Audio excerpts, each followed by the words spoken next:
Now we will learn the 10th and 11th para of The Man Who Planted Trees by Jean Giono.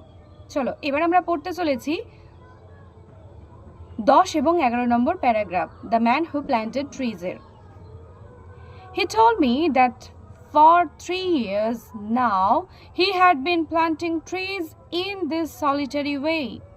He told me, তিনি আমাকে বলেছিলেন that যে for 3 years now এখন থেকে 3 বছর ধরে he had been মানে 3 বছর আগে থেকে he had been planting 3 বছর আগে থেকে এখনো পর্যন্ত so now means এখনো পর্যন্ত 3 years now 3 বছর ধরে এখনো পর্যন্ত he had been planting তিনি trees had been planting trees তিনি গাছ বসিয়ে এসেছেন in this solitary way এই রকম একাকী solitary মানে হচ্ছে একাকী এই রকম একাই এইভাবেই এরকম একাই এইভাবেই way means এইভাবেই he had planted 100,000 he had planted তিনি বসিয়েছেন গাছ বসিয়েছেন 100,000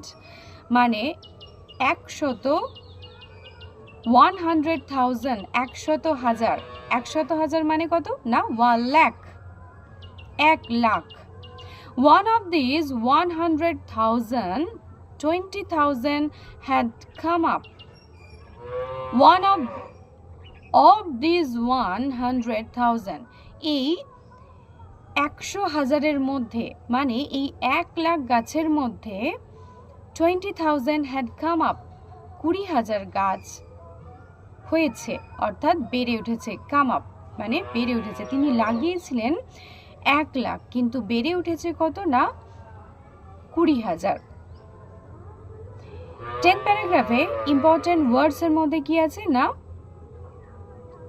had been planting মানে তিনি লাগিয়ে এসেছেন solitary মানে হচ্ছে একাকী way মানে হচ্ছে পথ বা এইভাবে 100,000 মানে 100,000 যাকে আমি বলি 1 লাখ যাকে আমরা বলি 1 লাখ 20,000 come up যার মধ্যে 20,000 কি হয়েছে না গাছ হিসেবে বেড়ে উঠেছে যার মধ্যে 20,000 বেড়ে উঠেছে come up এবার আসছি আমরা 11th প্যারাগ্রাফে এবার আমরা আসবো 11th paragraph It was at this moment that I began to wonder about his age.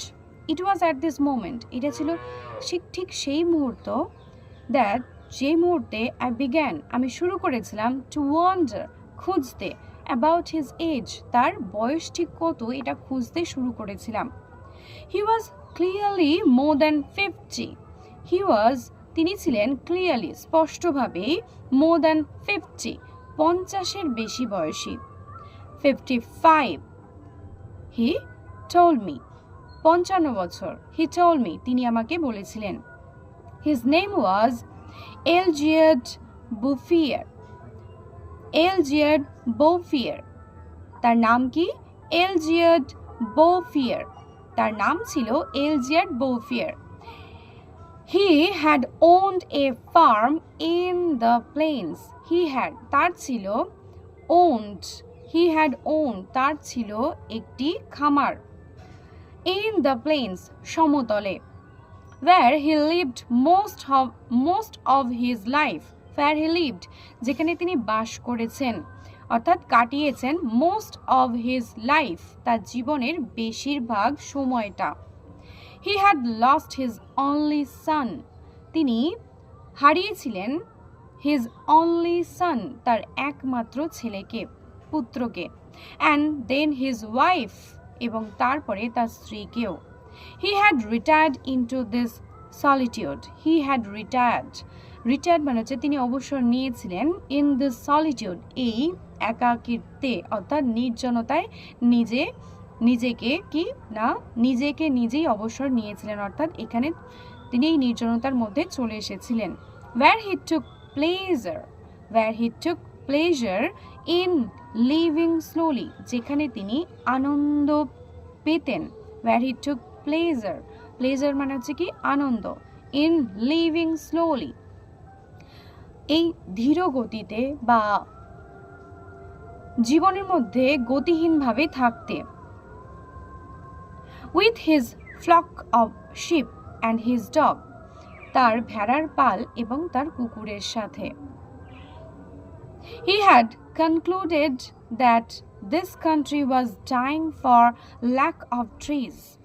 He had concluded, তিনি শেষ করেছিলেন এই বলে, that যে this country, এই দেশটা, was dying, মরছিল, for lack of trees, গাছের অভাবে।